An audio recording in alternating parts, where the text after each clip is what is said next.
شوفوا ما أجمل السدر والنبات والزراعة وناسة.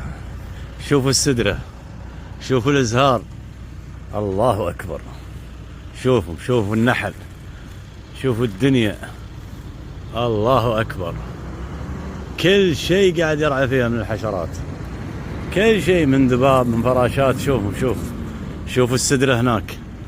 تدرون يا أخوان كم ذكر النبات في القرآن بشكل مباشر أو غير مباشر؟ عدوا معاي: السدر، الرمان، التين والزيتون، وطلح منضود. الطلح يقال انه الموز، والله العالم. شوفوا تمام. وسدرة المنتهى، وذكر الزرع والبذر والحصاد، ذكر في القرآن، والسنابل. الله أكبر، الله أكبر، اللهم بارك. يا أخوان ما في غصن إلا فل إزهار. شوفوا ما في غصن، تو عاقد هذا، ولا غصن. شوفوا اللهم بارك. هذه وهي مو مقلمة، تمام. والأنعام، ذكرت الأنعام اللي تاكل النبات، والظل، النبات له ظل.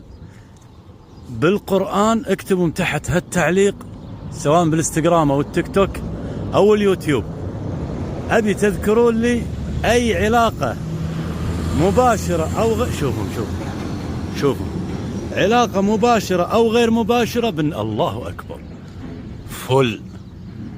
أبي تكتبوا لي بالتعليقات تحت أي شيء ذكر في القرآن أو السنة يتعلق في النبات أو البذر أو الغصن أو الورق أو أي شيء بشكل مباشر أو غير مباشر له علاقة في النبات، أبيكم تذكرون لي. يا الله، اللهم بارك، ما أجملها. اللهم شوفوا ما شاء الله. شوفوا إيش ذبان، وإيش نحل، وإيش حشرات، وإيش، الله أكبر، ما شاء الله، ما شاء. خلونا ندش تحتها.